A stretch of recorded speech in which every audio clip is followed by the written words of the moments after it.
bien, que vous passez une bonne journée. Nous, c'est notre dernier jour en Italie. Ils lui ont fait peur, c'est pour ça. Mon chien n'est pas content.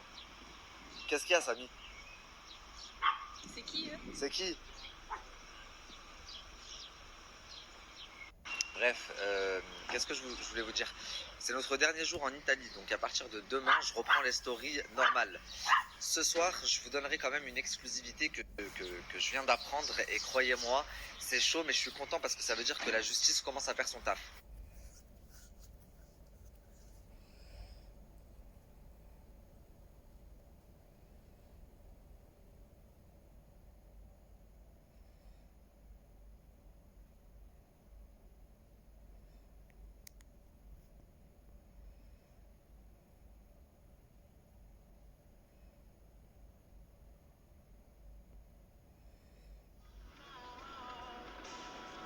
Oh bah ouais.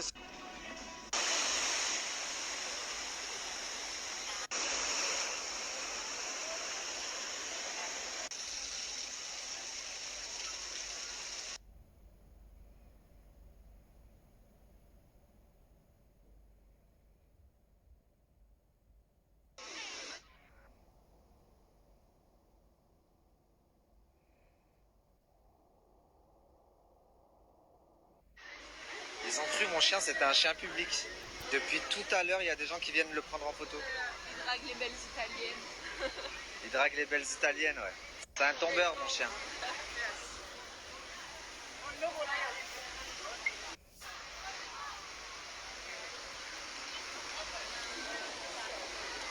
Mon chien, il a plus la côte que moi. C'est normal, ça? Mais toi t'es marié, voyons. Ah bah oui, mais je veux dire, il attire, Pourquoi tu bégayes? il attire plus de gens. Oh, une femme, une.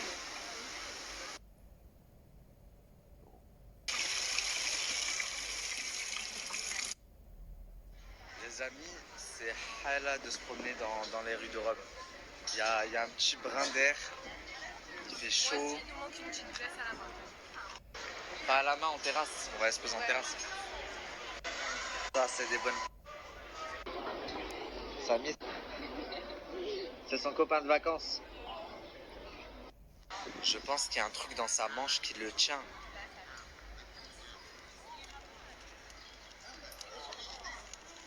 Ça, tu voulais des pièces? Il n'y a rien en dessous.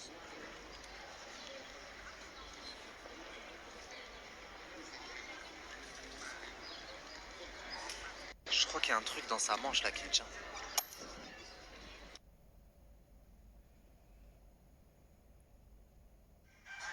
Les amis, regardez sur quoi on est tombé. Salam alaikum la team, j'espère que vous allez bien. Nous, alhamdoulilah, ça va. Pour être vraiment honnête avec vous, je suis mitigé. Je ne sais pas si ça va. J'ai beaucoup de choses à vous dire ce soir. Donc on va aborder plusieurs sujets, ok? Et c'est pour ça que ne m'en voulez pas, mais je ne vais pas m'attarder sur certains cas. Parce que j'aimerais aller à l'essentiel, on a beaucoup de choses à voir ensemble. S'il vous plaît, soyez très très attentifs à toute cette story. Tous les thèmes que je vais aborder, je vais en aborder 3 gros, ok? Pour commencer les amis, je vous ai annoncé que Ahmed Taï était en garde à vue. Sachez que c'est vrai, là actuellement à l'heure où on parle, il est toujours placé en garde à vue. Il y restera au minimum 24 heures. Et il a été placé en garde à vue suite donc à la plainte que Sarah Frézou a portée contre lui, que ce soit pour les violences conjugales, pour le viol, pour le harcèlement. Et je sais que ce qui a permis de l'interpeller aujourd'hui et de le placer en garde à vue, c'est la vidéo qui a fuité il y a quelques temps. Donc la vidéo où on voit la fille à terre en train de se faire frapper. C'est également, c'est qu'il y a une troisième personne qui est en train de porter plainte contre Ahmed Taï pour violence. Donc, je vous en avais parlé, une fille qui s'est fait casser le nez, etc. Donc, les conséquences pour Ahmed devraient être bel et bien réelles. Ensuite, par rapport à Hicham, pareil, il y a d'autres filles qui sont en train de porter plainte pour des histoires qui remontent à plusieurs années. Et je vous en parlerai très prochainement. Je ne peux pas encore vous en parler, mais croyez-moi, c'est digne d'un film aussi. Et je suis content parce que je me dis, c'est bien parce que ce qu'on a fait, le fait de libérer la parole, de mettre la vidéo, etc., ça n'a pas servi à rien, on l'a pas fait en vain, puisqu'aujourd'hui il y a d'autres personnes qui se lèvent, d'autres femmes qui se lèvent et qui dénoncent ces mecs-là. Donc voilà, pour toutes les personnes qui me disaient Nabil, pourquoi tu parles plus de cette affaire? Tu as lancé le truc, tout le monde en parle et maintenant t'en parles plus. Alors déjà j'étais en vacances, j'ai ramené mes grands-parents en Turquie. Là je suis à Rome avec ma femme et c'est bien de savoir dissocier quand je suis en mode Nabil Storytime et en mode famille. Donc à l'affût pour vous, j'ai dénoncé le truc, j'ai vu que ça avait été repris, tout le monde en a reparlé, TPMP, etc., etc. Donc j'estime avoir fait ma part du taf, même si croyez-moi, je mettrai le point final à cette histoire. Ils devront reprendre les passages de mon émission, puisque j'ai remarqué que dans ce milieu, les gens aiment bien s'approprier le travail des autres. Donc je pense que la prochaine fois que je traiterai ce sujet, ce sera dans mon émission. Maintenant, on va passer au deuxième sujet. Ok. Alors là, celui-là, je vous promets que je vais vous régaler parce que ça fait un moment que vous m'envoyez des messages, etc. en me disant regarde, regarde, regarde. Et je fais le mec qui ne voit pas. Mais vous inquiétez pas, j'ai tout vu et aujourd'hui, la goutte, elle a débordé. Elle a fait déborder le vase. Donc, je vais m'occuper de son cas, vous inquiétez pas.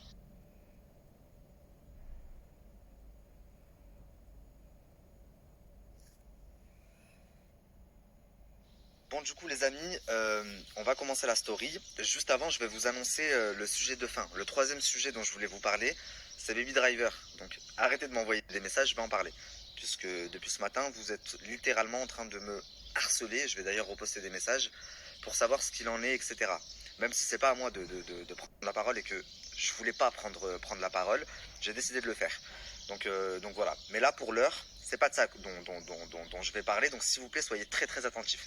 Et ah oui, les haters, je vous vois venir là, Twitter compagnie, écoutez la story jusqu'à la fin avant de vous faire votre opinion. Parce que je vous vois déjà venir haineux, machin et tout, rien du tout. Haineux de rien du tout. D'accord? Donc écoutez bien la story jusqu'à la fin. Et moi j'aime les gens qui sont dans le haq. Soyez dans le haq. Dites-moi si je suis fou. Si je suis fou, moi je suis quelqu'un qui sait se remettre en question. Ok? Mais en l'occurrence, je ne suis pas fou et ça commence à bien faire cette histoire. Donc je vais mettre le haut là, vite fait. Donc bon, c'est parti. Je sais pas si vous vous rappelez, mais il y a quelques mois de ça, j'ai une vidéo, une émission qui a été supprimée de ma chaîne YouTube, à savoir l'émission avec Ilan. Et dans le mail que j'ai reçu, on m'a expliqué que c'était Samzira qui avait fait supprimer ma vidéo. Donc suite à ça, j'ai fait une story en expliquant que je comprenais pas qu'à son grand âge, il s'amuse encore à faire des coups de vis comme ça, et que en fait, c'est pas en me faisant supprimer des vidéos qu'il allait montrer qu'il était meilleur que moi. C'est dans le travail et c'est les gens qui vont le décider. Enfin, j'expliquais qu'en gros, c'était des coups bas et que moi, je mangeais pas de ce pain-là. Tu vois, je me donne dans le travail pour être le meilleur, pour être le numéro un, mais je vais pas te faire des coups de vis et des coups de machin pour ralentir un tel ou ralentir un tel. Le soleil, il se lève sur la tête de tout le monde et il brille pour tout le monde. Donc suite à ma story, il a contacté Wesley en fait, parce que tout le monde sait, c'est un secret pour personne que Wesley, c'est mon frérot, on est amis. Et il lui a dit ouais, je veux parler à Nabil et tout. Donc Wesley il me dit ouais, est-ce que je donne ton numéro à Sam? Sam il veut te parler. Moi je dis à Wesley non. En fait, il a bien su comment faire pour avoir mon numéro là. Il t'a appelé parce que j'ai fait une story pour pouvoir parler avec moi. Alors pourquoi ne pas avoir fait ça avant de faire supprimer la vidéo? Puisqu'il sait comment me trouver. C'est pas maintenant qu'il a fait supprimer la vidéo, que j'ai fait une story, que les gens sont en train de se retourner contre lui, qu'il faut venir parler avec moi. Wesley me dit c'est bon, arrête de faire le gamin et tout, parle avec et tout, arrange l'histoire et chacun sa vie. Et je dis à Wesley, ok, vas-y, ok, d'accord.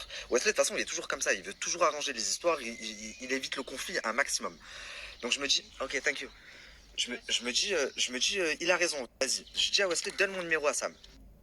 Donc Sam m'appelle, il me fait son baratin, je suis vraiment désolé, c'est pas moi qui a supprimé ta vidéo, il y a quelqu'un qui travaille pour moi et c'est son job en fait de faire supprimer les vidéos quand on reprend un contenu de moi, etc. Je lui dis mais Sam, t'as fait une interview il y a une semaine, il y a ma tête dans ton interview, tu reprends toute ma story.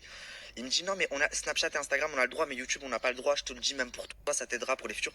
Je dis ok d'accord. Il me dit moi regarde, je te la remets ta vidéo, mais alors tu supprimes mon passage, le passage que t'as pris de moi. Je lui dis bien sûr, je lui dis mais alors regarde, écoute bien ce que je vais te dire. Je lui dis non seulement je vais le supprimer, mais en plus de ça, je ne m'appelle pas Nabil El Moudni. Si un jour je recite ne serait-ce que ton nom, ou alors un contenu de ton nom, rien, je lui dis à partir d'aujourd'hui t'es mort, pour moi. Donc ça se calme, il me dit qu'il va me remettre ma vidéo. Je lui dis ok, très bien. Et il me dit, donc juste avant de raccrocher, il me dit attends Nabil, et du coup toi ça va? Qu'est-ce qui se passe? Comment ça se fait que on t'a plus vu pendant 1 an et demi, t'étais boycotté et genre maintenant tu reviens? Et là, dans ma tête, je lui ai pas dit en face, mais dans ma tête, je me dis, attends. Pendant 1 an et demi, on m'a pris la parole, on m'a pris mes réseaux sociaux, mon Snapchat, mon Instagram. J'ai créé 150 snaps qui ont tous sauté, 150 Instagram. Tout ce que je disais ne pouvait pas être relié. On m'a enlevé la parole. Et toi qui avais une émission, tu aurais pu me faire venir à ce moment-là. pour savoir qu'est-ce qui se passait. Et c'est maintenant que je reviens et que plus personne ne me met de bâton dans les roues et que tu sais que je suis pas en train d'arriver à petits pas, je suis en train de faire des pas de géant. C'est maintenant que tu me demandes si ça va et qu'est-ce qui s'est passé pour moi? Bon, pas grave. Je lui dis, ouais, t'inquiète pas, tout se passe bien. Alhamdoulilah, j'ai pu m'arranger. Aujourd'hui, je vais travailler, t'inquiète pas, je vais aller loin. Donc, je lui fais comprendre en gros. Ok? On termine l'appel là. Et pour moi, je clôt le dossier Sam à partir de ce moment-là. Sauf que, écoutez bien. Carrément, non. Je viens de me souvenir d'un détail. Quelques jours après, je lui envoie un message en lui disant, à l'époque, il y avait le dossier de, vous savez, les candidats qui avaient payé pour faire les princes et princesses. Et je lui envoie un message en lui disant, je sais que tu es au courant parce qu'on t'en a parlé avant moi, même si tu n'en as pas parlé. Écoute, ça pourrait être bien qu'on taffe ensemble. Les gros blogueurs, quand il y a des affaires comme ça, c'est quand même grave, c'est des faits de société. Des affaires de viol, des affaires de violence sur les femmes, etc. Viens, on combine nos forces tous. Il m'a lâché un vu, la famille. Donc comme ça, vous savez, hein. Ça me fait bien rire là quand je le vois faire. Oui, je suis indigné, ça me dégoûte. Ça fait 6 mois qu'il fait ça. C'est depuis que Banidji a refusé de lui acheter sa boîte. Et je vais vous le montrer, j'ai les messages. D'accord? Parce que quand moi je lui ai dit, il m'a lâché un gros vu. Ok? Lui, ce qui l'intéresse, c'est pas de faire le mec du peuple. C'est qu'il a compris que ça marchait. Parce que pour certaines personnes, ça a lancé leur carrière, comme moi, j'en suis l'exemple. Donc aujourd'hui, il se met à le faire. Mais ce que t'as pas dit aux gens, c'est qu'il y a 6 mois de ça, tu voulais te faire racheter par Banijé. Banijé qui a également racheté Shona Evans et qui produit les Marseillais, etc. Tu as même eu un rendez-vous pour ça. Ensuite, quand ils ont vu que ça les intéressait pas du tout, que ta boîte de production elle était éclatée, là tu t'es mis à retourner ta veste, à commencer à parler des candidats, etc., etc. Oui ou non? Bref, c'est pas le sujet, c'est pas là où je voulais en venir. Parce que ça, en vrai, ça me regarde pas et j'en aurais pas parlé si tu tournais pas autant autour de mes couilles là. Maintenant, je vais vous raconter. Ça fait plusieurs mois que j'ai des gens qui m'appellent. Bon, ça a commencé il y a quelques mois. J'ai des blogueurs qui contactent ma femme, qui me contactent et tout, et qui me disent, ouais, Nabil, on a été contacté par Sam, par les chroniqueuses de Sam. Franchement, il parle pas trop bien de toi. Voilà comment il parle de toi, de ton émission. Je cala pas. Je garde dans un coin de ma tête, mais je cala pas parce que je me dis quoi? C'est pas du en face. Venez me le dire en face, ça. Euh, ce que vous dites derrière mon dos. Mais je me dis, c'est pas grave. Je dis, c'est petit, regarde. Je dis, pour que je sache, jamais ils viendront me le dire en face. Qui continue à parler aux petits blogueurs comme ça, aux gens du milieu, ça revient à mes oreilles. Ils sont juste en train de montrer. Parce que moi, quand les gens viennent me parler de lui, je dis que du bien de son émission. Donc il est juste en train de montrer que c'est quelqu'un de mauvais au final. Combien de personnes sont venues me voir en me disant, oui, t'as vu, Aja, machin, nanani, nanana. Je dis que du bien de l'émission. Et après, ils me disent, bah, franchement, Nabil, je suis choqué parce que voilà ce qu'il a dit, voilà ce que Jinda a dit, voilà ce que Intel a dit. Ouais, moi je cite vos noms. Je sais pas faire de demi-mesure et faire de subliminaux comme vous. D'ailleurs, Jinda, ma première fan qui me suivait à l'époque et qui suivait même les comptes à ma femme, dès que je sautais, elle se réabonnait. Je vois que tu t'es très très bien inspiré. Ensuite, donc ça je vous dis, je calcule pas. Ensuite, ils ont commencé à démarcher des chroniqueurs à moi. Comme si moi, là, j'allais appeler Sabrina parce qu'ils sont en embrouille, ou j'allais appeler Anissa, que j'aime beaucoup. J'aime beaucoup la personnalité d'Anissa, ce qu'elle dégage, ses valeurs et tout. Et que j'allais tout faire pour les débaucher. Non, ça se fait pas, les gars. Chacun son équipe, chacun sa vie. Et il y a une chose que vous devez savoir aussi, même si j'ai pas réagi avant parce que je connais la valeur de mes chroniqueurs, même pour tout l'or du monde, aucun de mes chroniqueurs ne me quittera pour venir chez toi. C'est pas possible. D'ailleurs, il y a une chose qu'il faut que tu saches, c'est pas une question d'argent chez moi. C'est pas une question d'argent. On est une team, une vraie team. Bon, mes chroniqueuses et mes chroniqueurs, ils viennent me répéter certaines choses. Je me dis, allez, c'est pas grave. Calcule pas, Nabil. Ensuite, je vois que dans beaucoup d'émissions, on m'envoie des messages où il dit, on est la seule émission de divertissement. On est la seule. Frérot, tes 10 dernières émissions, tu parles de soit de moi, soit d'une de mes chroniqueuses. Tu regardes toutes mes émissions, tu dois être mon premier fan. Arrête de dire on est la seule émission. Tu sais que c'est pas vrai. La seule différence entre mon émission et la tienne, c'est que moi je n'achète pas de vues, que moi je tourne dans un plateau, je tourne pas dans un placard, et que contrairement à ce que tu as dit, non, je ne suis guidé par personne. Mon plateau, je le paye, j'ai juste plus de moyens que toi. Par contre, oui, je m'entends très bien avec Wessel, mais je m'entends aussi très bien avec Magali. Il y a personne qui me téléguide, ok? Donc quand tu dis, on est la seule émission de divertissement qui prenait, et que tu sais qu'aujourd'hui plus personne ne te calcule, aucune production, aucune agence, plus aucun candidat, à part ceux qui ne font plus de télé, et tu sais que c'est avec moi qui bossent ces gens-là. Donc il faut que tu trouves quelque chose. Même ça, la famille, les petits pics là dans son émission, en temps normal, je cala pas. Je vous en aurais jamais parlé. C'est parce qu'aujourd'hui, on m'a encore envoyé un bout de son émission et je me suis dit, là, c'est trop. Donc les petits pics dans son émission, allez, ça passe, je m'en tape. Je me dis, avec le temps, il va bien voir que lui et moi, il n'y a pas photo. Je crée l'actualité, il la commente. Donc à partir de là, comment est-ce que tu peux te sentir en concurrence? Je m'arrange au moins une fois par mois pour être en TT. D'accord, c'est comme ça que j'ai fait ma renommée et que en 3 ans, même si on m'a enlevé mes réseaux, ma team elle est toujours là. C'est parce qu'une fois par mois, je m'arrange pour être en TT. Je crée l'actualité, tu la commentes. Il n'y a pas de débat. Il n'y a même pas de concurrence. Comment est-ce que tu peux me voir comme un concurrent sérieux? Tu te mets bien là. Donc attendez, avant d'aller plus loin, je recontextualise. Il parle de l'émission à des gens dans le milieu. Ouais, c'est le bled, c'est le souk, son émission, je sais pas quoi. Plaque, je laisse. Je me dis, il verra bien avec le temps que mon émission, elle a bien plus de potentiel et elle intéresse bien plus de monde que la sienne. Ensuite, il débauche mes chroniqueurs, machin et tout. Je me dis, bon, allez, vas-y, c'est pas grave, c'est le jeu, c'est normal. Il n'y a pas de problème. Ensuite, il parle dans son émission en essayant de me rabaisser constamment. Oui, on est la seule émission. Je me dis, c'est pas grave, plaque. Par contre, quand tu dis dans ton émission, tu reprends mes sujets en disant, c'est ton métier, tu commentes l'actualité. Donc c'est normal que tu parles souvent, autant souvent de moi ou de mes chroniqueurs, puisqu'on est souvent dans l'actualité. Chose qui n'est pas votre cas. Donc ça, c'est une chose. Il n'y a pas de problème que tu reprennes mes sujets. Mais par contre, que tu dises, oui, le blogueur a demandé 30 000 euros pour que la vidéo ne sorte pas. Tu as mon numéro, tu aurais pu m'appeler pour me demander. Je t'aurais envoyé carrément un enregistrement où il me propose de l'argent, il me propose des arrangements. Carrément, Hicham, il m'a dit quoi? Hicham, il m'a dit, si tu parles pas de cette vidéo là où je frappe la meuf, je viens dans ton plateau et je te donne l'exclusivité de tout ce qui s'est passé avec Jazz. Et je lui dis quoi? Mais qu'est-ce que je m'en pète un rein? Tu crois vraiment que je vais couvrir des actes comme ça pour que tu viennes me raconter ce qui se passe avec Jazz? Et j'ai tout enregistré. Ils sont passés par Marc et Nadé. Et Marc et Nadé eux-mêmes l'ont dit dans leur story. Ils ont dit, la personne dont Nabil parle, l'intermédiaire, c'était nous. Et oui, c'est vrai, on l'a contacté pour lui proposer un arrangement parce que c'est nos amis et qu'on voulait pas les...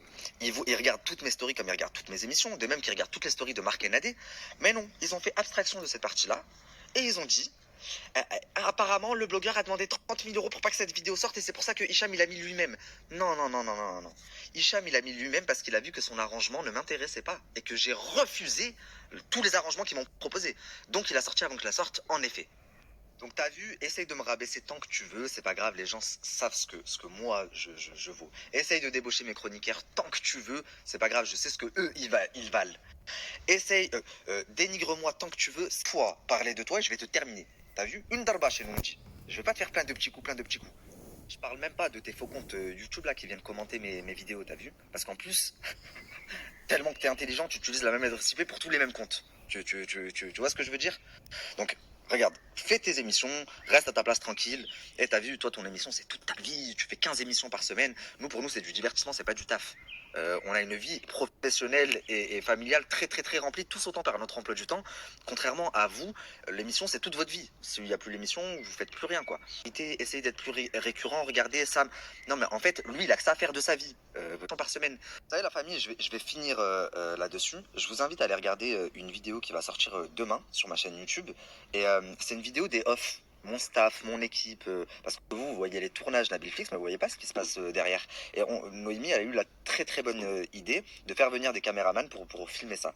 Donc demain, ça sort sur ma chaîne YouTube et vous allez comprendre la différence, ce qui nous sépare plutôt. Et tu sais, moi, mes chroniqueuses, elles n'ont pas de contrat de confidentialité. Si demain elles veulent partir, elles partent quand elles veulent. Et si demain elles veulent parler, elles peuvent parler aussi. Tu vois, parce que je suis tellement serein et droit dans mes baskets que je n'ai rien à me reprocher. Ah oui, j'ai oublié quelque chose parce que je sais que c'est là-dessus qu'on va m'attaquer. Attention, moi j'ai pas la prétention de dire que mon émission c'est la meilleure ou que c'est la seule émission. Non, non, son émission elle est bien présente. Et d'ailleurs, je vais même aller encore plus loin que ça. Il est bien meilleur que moi sur les montages de ses vidéos. Il n'est pas meilleur dans le contenu, loin, loin, loin de là, mais il est bien meilleur dans les montages. Pas parce que je n'ai pas les moyens de prendre des monteurs professionnels. Moi, si je veux, les monteurs qui font les plus grosses télé-réalités de France, c'est eux qui me font mes montages. Mais je n'en ai pas l'envie. Est-ce que vous savez pourquoi? Parce que ça voudrait dire que c'est eux qui contrôlent ce qu'on met et ce qu'on met pas. Or, sur une émission, vous voyez 1 heure, mais il y a 4 heures de tournage. Si les montages sont pas carrés, c'est pas grave, j'apprends. D'ici 6 mois, je maîtriserai parfaitement le contenu de ton émission, tu vas pas pouvoir l'améliorer. Les candidats, ils veulent plus venir, t'as beau faire ce que tu veux, tape-toi la tête contre le mur, c'est comme ça. Même si tu t'inspires beaucoup de ce que je fais, frérot, comme je t'ai dit quand on s'est eu au téléphone il y a quelques temps, il y a que sur la durée qu'on verra qui est le meilleur. Je ne t'ai jamais mis de bâton dans les roues. Si moi je commence à faire ce que toi tu fais, à te mettre des bâtons dans les roues, tu ne vas plus t'en sortir. Oh, sérieux les gars, dans une de ces dernières vidéos, là, celle qu'on m'a envoyée tout à l'heure, il y a un passage. Oh, première partie, Maïsan, oui, le Maïsan Show, je sais pas quoi, je sais pas quoi. Deuxième partie, Nabil Varukos. Troisième partie, la vidéo des gars, même s'ils essayent de pas trop me citer. Votre émission, c'est moi, les gars. Allez, vas-y. Oh, les gars, il y en a beaucoup qui vont me dire, mais Nabil, je crois que tu te montes la tête. Je ne me monte pas la tête. C'est parce que c'est des gens qui me donnent de la force à moi et qui ne leur donnent pas de force à eux. Vous comprenez? Si demain, ils vont là-bas chez eux, vous allez voir s'ils vont encore parler d'eux comme ça. Je me suis régalé. C'était franchement une dégustation incroyable. Petit poisson,